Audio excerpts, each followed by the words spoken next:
So, hi students, hope you all are doing well and welcome to another very exciting session of healthcare entrepreneurship. Today we are going to learn about funding and intellectual property, very exciting topics and very important when we are trying to be entrepreneurs.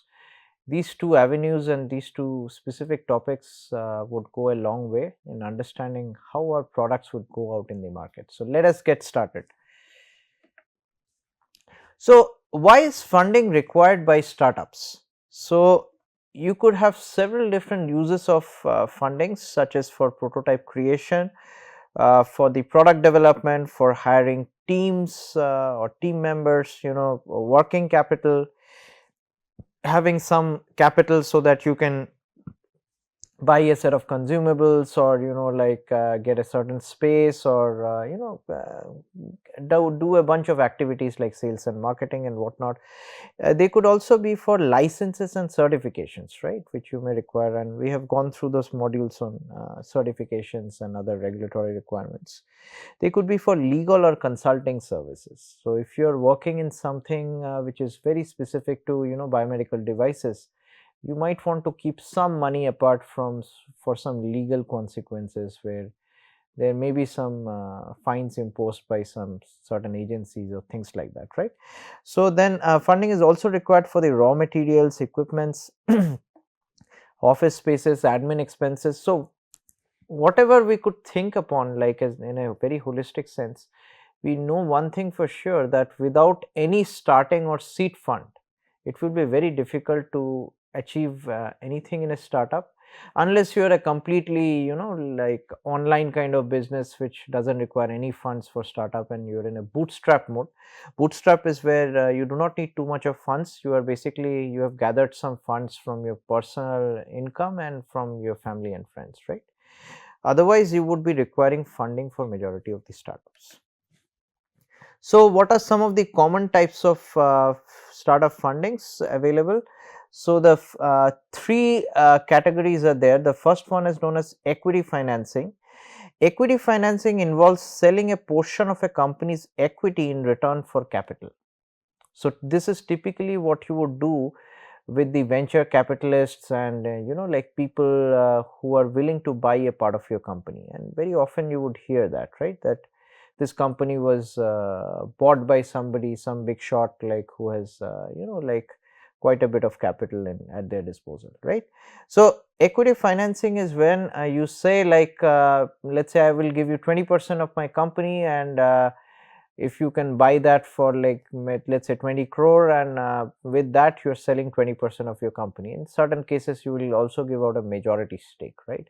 Typically once you have given out a majority stake to a venture capital agency or any person, you basically do not have a lot of rights which you had earlier with your company, so they can be completely taken over at some point, like by those set of firms or companies. So that's why a lot of disputes usually happen in this specific zone when you're owning less than 50% of the company, right? So furthermore, into the equity financing, there is no component of repayment of the invested funds. It's typically a particular percent of your company is taken in a particular percent of your company's stake, and nobody is expecting you to repay that fund which you have raised through equity financing, right? What is the risk here? Oh, okay. Okay. Better? So the risk here is basically for the financer, there is no guarantee against his or her investment. So this is very typical scenario which you would look into in Shark Tank, right? Like, so Shark Tank India or Shark Tank abroad, you will see usually the investors will say, I'll take 10% of your company for $100,000 or something like that, things like that. So here there is no guarantee that your company or the startup which you have is going to actually come into some form of fruition, right? Like it will actually start generating revenue or profits. So here an investor may take a loss, right? That's as far as the risk of the investor or the financer is concerned. From a startup standpoint, startup needs to give up the portion of their ownership to shareholders. So many a times we may not realize how big of a company which you are trying to basically start with a product or service can this become. So you have, let us say, a very myopic vision that this company is probably going to survive for 4 or 5 years. I am going to make little bit of money out of this. So it is better to have an investor on board and have the investor take 30% of the company. But I may not foresee like what the investor is foreseeing. He or she is probably looking at this company from a 10 or 15 years down the line time frame, when they are going to earn like 10 or 15 times of their investment what they have put in, and we are probably very myopic to that vision, right. So that is where the startups end up in a circle where they have given a huge portion of their shareholding just for a minuscule amount of investment, and in future if the company turns out to be big, you are in a huge loss because you have given so much of shares to the small investors, right. So that is the risk from the startup point. So from the threshold of commitment, while startups are under lesser pressure to adhere to the repayment timelines because you do not actually have any repayment typically, investors are constantly trying to achieve growth targets. So you will, if you have a lot of portion of your company given to the investors, regardless, like even if they have 10 or 20%, they can influence you a lot and keep on pushing you from all the angles to achieve certain goals. Like you don't have that freedom in your company where you can kind of reach your milestones or goals at your own possible timeline, right. Like, so that's not the case anymore. Now you would have somebody with a basically gun on your head, like who is going to constantly push you that whether these targets were achieved, whether you have sold these many amount of like products and things like that. So that can get extremely irritating and sometimes dispute between board members and things like that, right. So that's as far as the threshold of commitment is concerned. The return to the investor is basically capital growth for the investors. So many of the investors are going to make a lot of capital, hopefully, out of like having your company doing very well. Equity investors usually prefer to involve themselves in the decision making process. So if somebody has put in a lot of money into your company, they would want to like influence the decision making in your company, maybe bring a few people on board, do a few activities which you do not think aligns with the vision of your company, maybe ask your company to do some certain things unethical. So there are so many aspects to it which can get complicated with the involvement in decisions. Sometimes it could be very positive as well, right. They may be experts in their fields and probably gives you a very nice advice to take up on some new ventures or new ways to monetize and things like that, right. From the sources standpoint, who are the sources who will give you equity financing? These are typically angel investors. You would also sometimes do equity financing with self financing, family and friends, which is bootstrapping.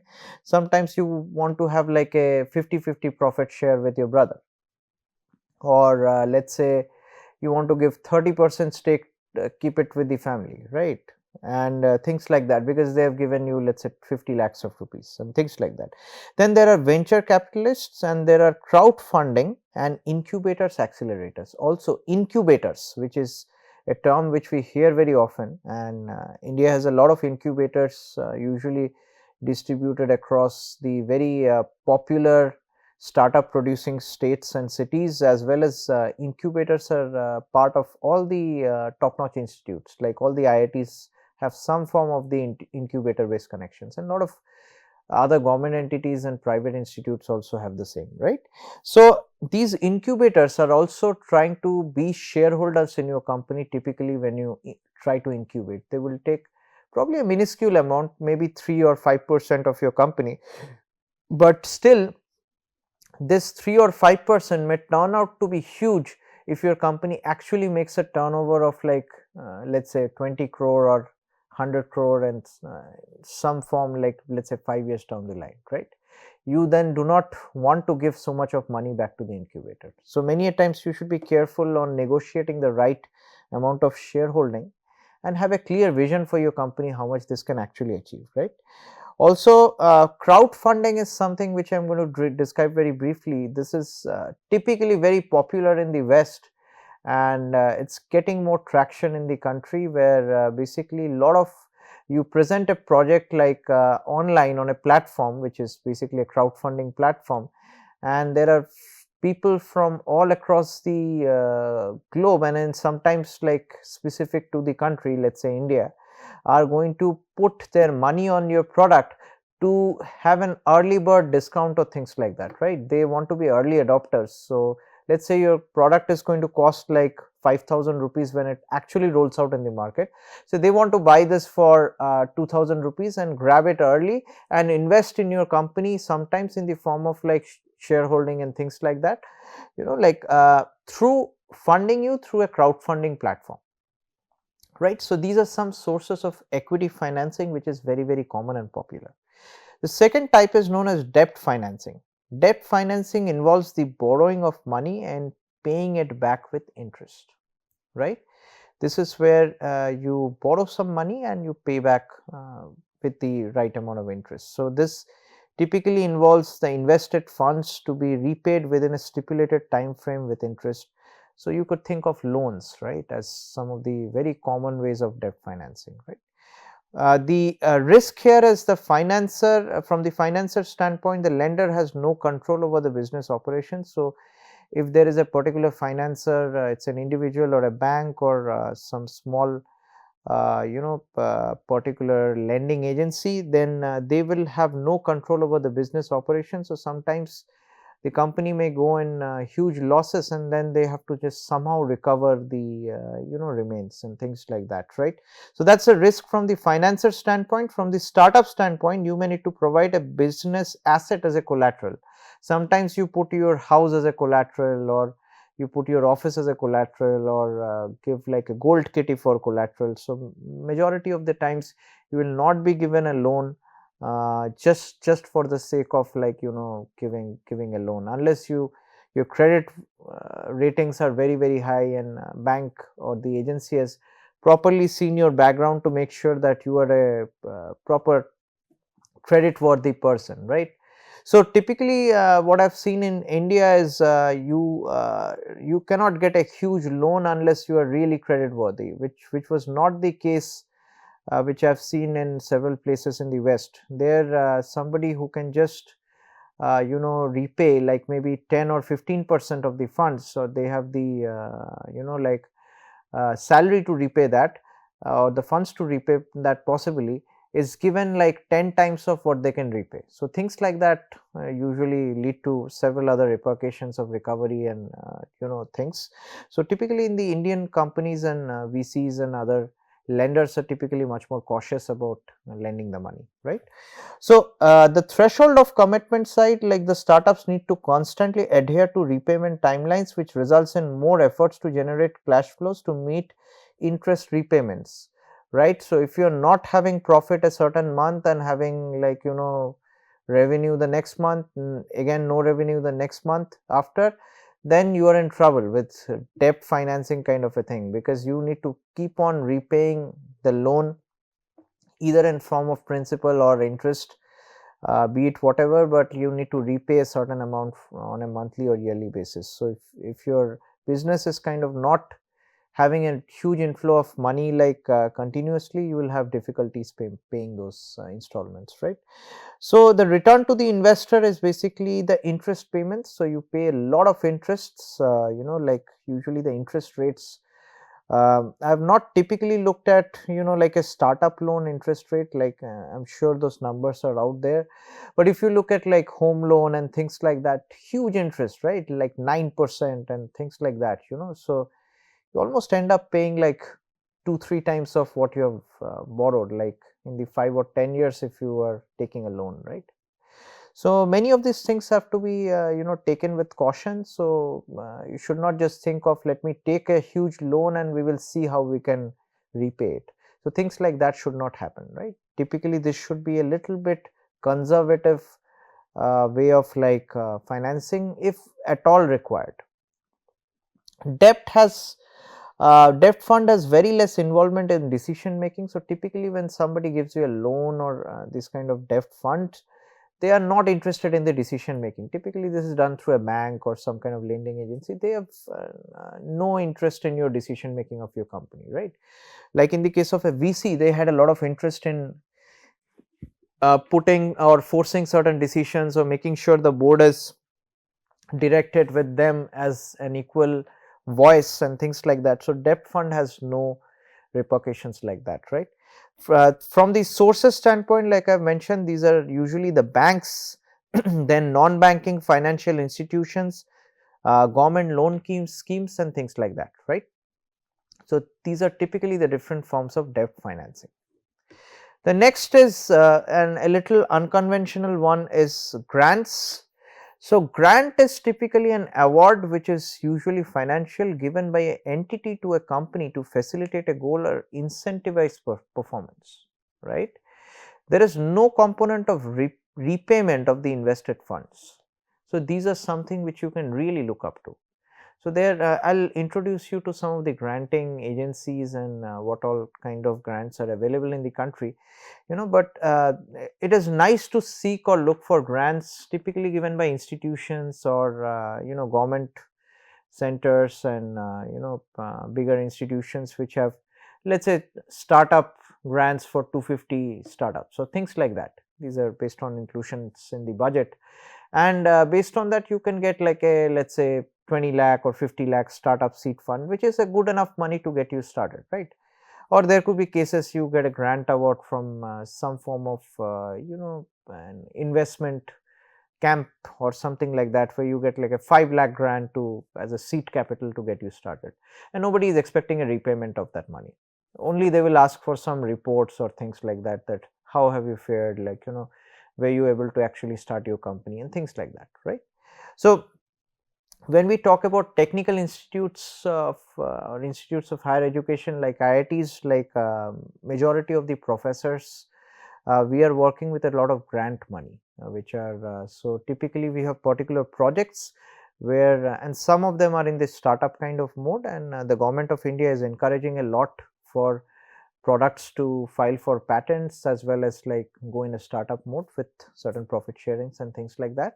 So majority of this money is never taken back or asked back, like this is typically as a it's a seed funding given to develop or explore something, sometimes very exploratory technologies which are kind of very new in the market, right? From a financer standpoint, the risk is there is a risk of startup not meeting the goal or objective for which the grant has been provided.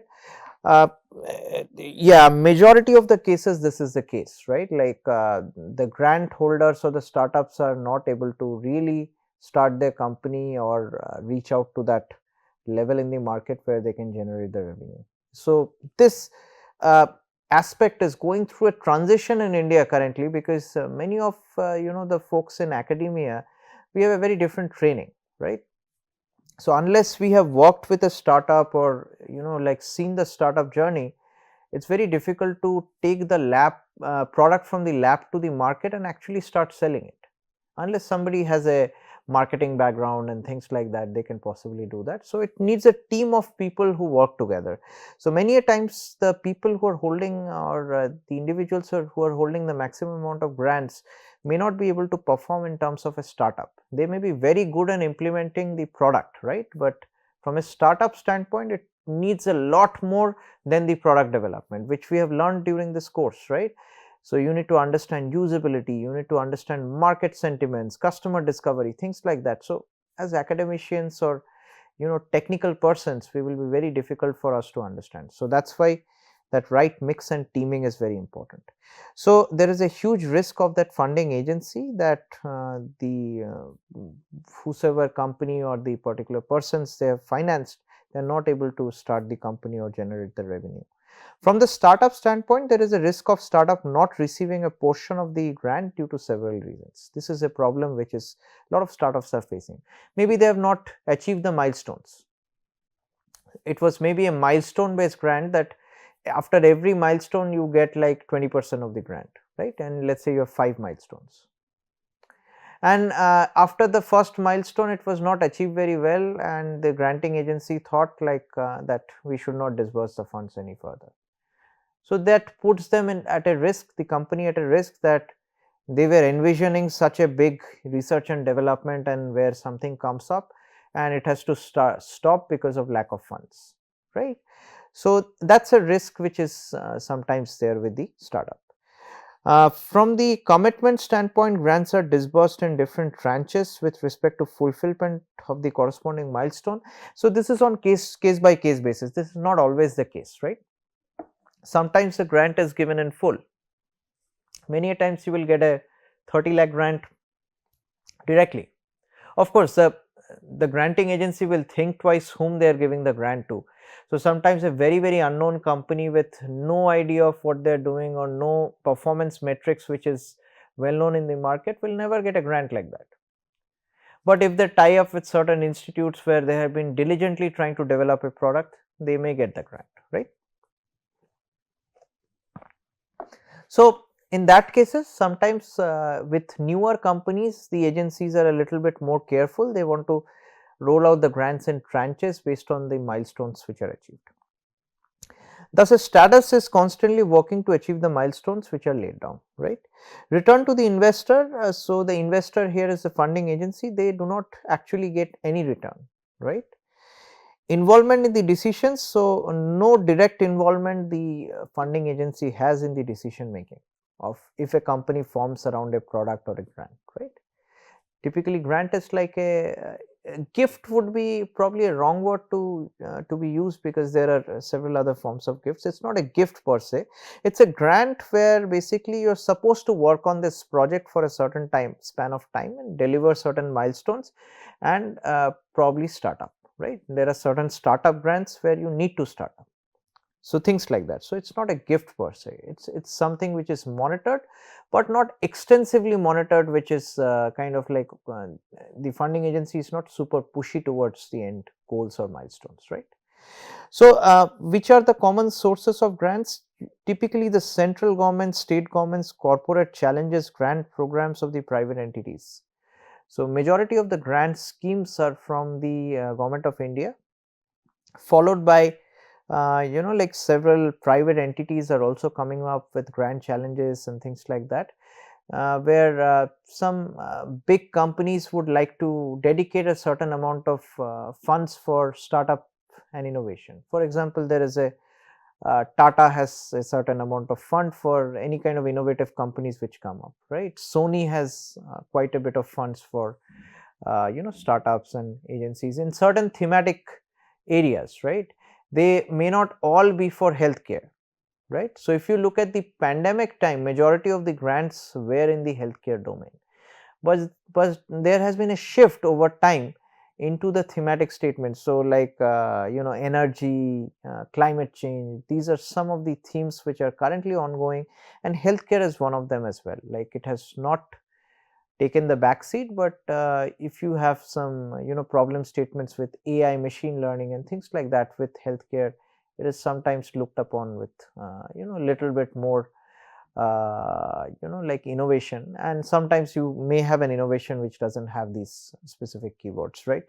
It could be really something new, right? So healthcare is still in focus, and I think uh, if not considering the grant, this is healthcare is going to stay.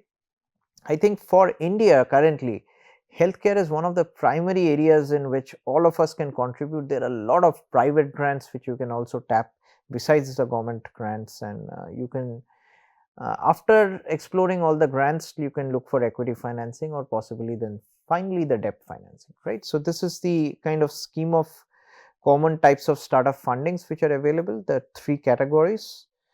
What are the stages of startups and sources of funding which are there typically, right? So there are multiple sources of funding available for the startups. However, the source of funding should typically match to the stage of operation of the startup. So the question here is, can you seek a grant or seek a fund on day 10 of your startup when you are still in the ideation phase, or can you seek a grant once your prototype is developed, or can you seek a grant once you're ready for deployment?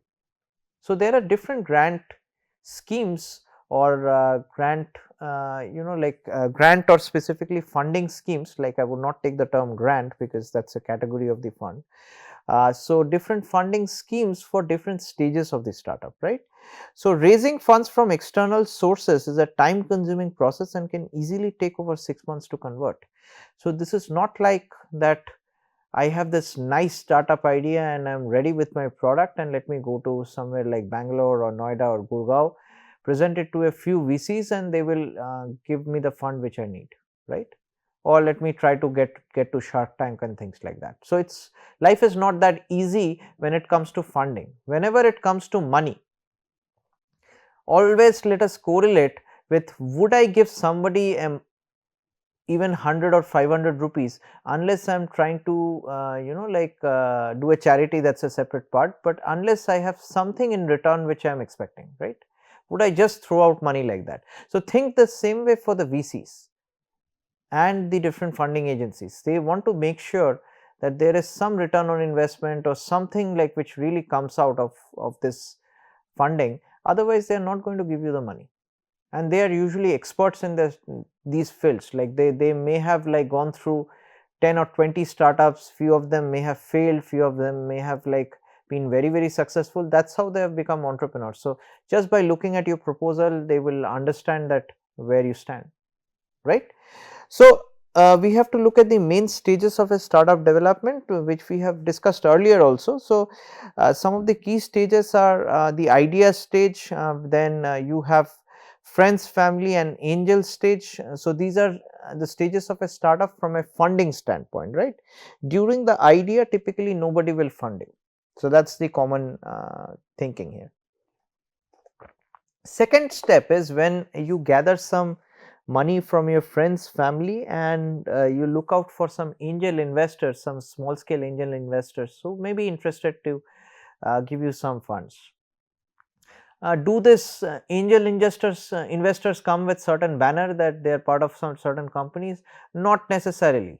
They could be a person whom you know through your contact, like, or this could be a colleague of somebody who has a lot of money and probably has earned a lot in their life and they just are interested in your startup. So there could be angel investors in every nook and cranny, right? So there was a recent incident like where one of my friend, like let's say, I'm just giving an example, they wanted to start a company in AI and machine learning, and which is kind of directed towards healthcare, right? So what they did was they somehow had a connect with an individual who was more than the wealthy category, like what we consider in India. So they had like maybe 15-20 crore like funds at their disposal, which they wanted to either put in land or something else or in some businesses, and they turned out to be the angel investor. So these folks like pitched their idea and this guy was like, I'll give you 2 crore rupees like for let's say 20% share in your company, right? So this person became a shareholder and they started their kind of company with him as the shareholder. So this is one of the early stage angel investors. Sometimes these folks are also very smart. They want to look for quick bucks or opportunities where they can probably 2 crore of rupees may mean a lot as a startup to me or you, but it may not mean anything to them, right? They are probably earning in the ranges of like let's say 20-30 crores a year, and they 1 or 2 crores of rupees is just kind of peanuts to them, and they just want to throw it out in some businesses and try their luck, right? So we have to think from all the angles how the other side of the chair or the table may look like, or the people whom we may come across, right? The third step is pre-seed startup stage, where you have a lot of different pre-seed startup fundings, and then you have seed startup stage, which is the step 4. Pre-seed startup stage is during your MVP.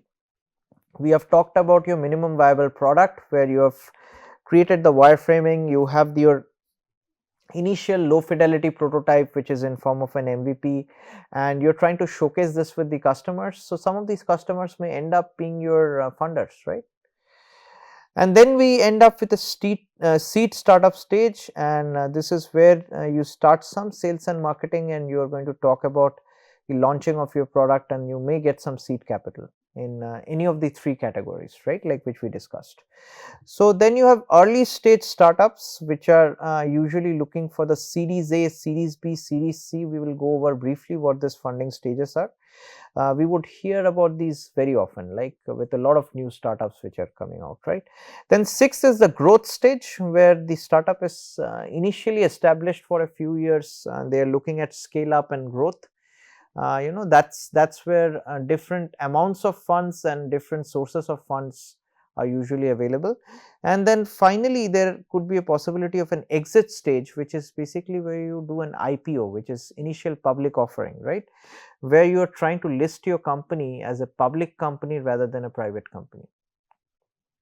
This is where you are basically partially exiting out of the company and trying to sell a big stake to the public. These public always doesn't mean like investors like us, like small investors like us. This could have, like big retail investors, like FIIs, like DIIs, like foreign institutional investors, like big companies which want to put, like, let's say this much amount of funds for 7% of your company and things like that. So that's typically the exit stage. So these are the different stages in which you would typically seek funding for your startup, right? So let's talk briefly about each one of these stages. So the first one is ideation. This is the stage where the entrepreneur has an idea and is working on bringing it to life, right? That's we will all see this time, and if we have already started ideating, this is where we are, right? At this stage, the amount of funds needed is usually very small because you don't need funds to think about an idea, right? Additionally, at the initial stage in the startup cycle, there are very limited and mostly informal channels available for raising funds. So you don't have a very formal channel. Cannot just reach out to a bank and say, I have this great idea and I want like 20 lakhs for loan. Like that's typically not the case. Or neither you would reach out to a VC and say, like, I have this great idea. Do you think you can fund me like 10, 15 lakhs? You will be very surprised to hear that many of us, like in the Indian startup setting, actually do not understand this, that at the ideation stage it is so informal to seek for funding. We would very abruptly go for certain fundraising and things like that during our ideation phase also, but that would usually not be very, very fruitful. So typically at this stage, what you can do is look up for certain friends who want to invest in your company, or family members who may be doing really well, they want to invest in your company, or you have saved up money from your last 10 years of job, right, and you want to quit that job eventually and run the startup, right. So that's how you have basically gathered your money. So this pre-seed stage typically of ideation is where you are looking at bootstrapping and self-financing. This is the first part which I have just explained. Bootstrapping typically from a terminology means that you are growing the business with little or no venture capital or outside involvement. So everything you are basically doing by yourself. It means relying on your savings and revenue to operate and expand. So let's say if you have a new small pharmacy which you want to set up, are you always looking for funding? Maybe not. You may have saved like out of your family money or friends money for 20 lakhs or 30 lakhs, and you put that together to start your pharmacy, right? So you may not need that much amount of funding. So that is bootstrapping, where you do everything by yourself. So you're not involving venture capital or outside investments, right? So this is the first recourse for most entrepreneurs, as there is no pressure to pay back the funds or dilute control of your startups. So if you typically ask a few lakhs from your father, few lakhs from your some family members or from your wife, they are typically not interested in gaining control of your company. You are still in the startup mode, right? So this is where you can have a lot of confidence that I don't need to repay anybody money back, like, and nobody is going to put the gun on my head that you please repay this within 3 months, or I'm going to take your collateral or your house or something like that. So bootstrapping is usually the most peaceful way of raising or having the initial capital, right? Then you have friends and family, where this is commonly utilized channel for funding by entrepreneurs still in the early stages. The major benefit of this source of investment is there is an inherent level of trust between the entrepreneurs and the investors.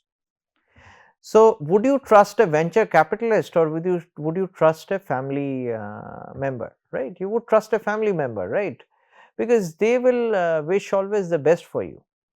So there is no harm if you ask for 10 lakh rupees from your father. He will probably not even care if you do repay or not repay, right? Or at least if you even do have to repay, they will never bother or make your life difficult in the company.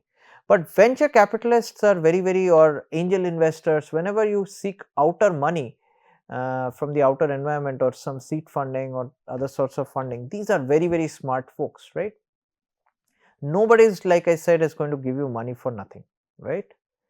They definitely have some form of interest or return which they have in mind, and all of them may not be very trustworthy, right? So there is a trust issue which comes outside the families and friends, right? Then the third part with the pre-seed stages, business plan or pitching events. This is the prize money from grants, financial benefits that are provided by institutes or organizations that conduct business plan competitions and challenges. So there are a lot of these grand challenges and competitions, conducted by incubators or institutes.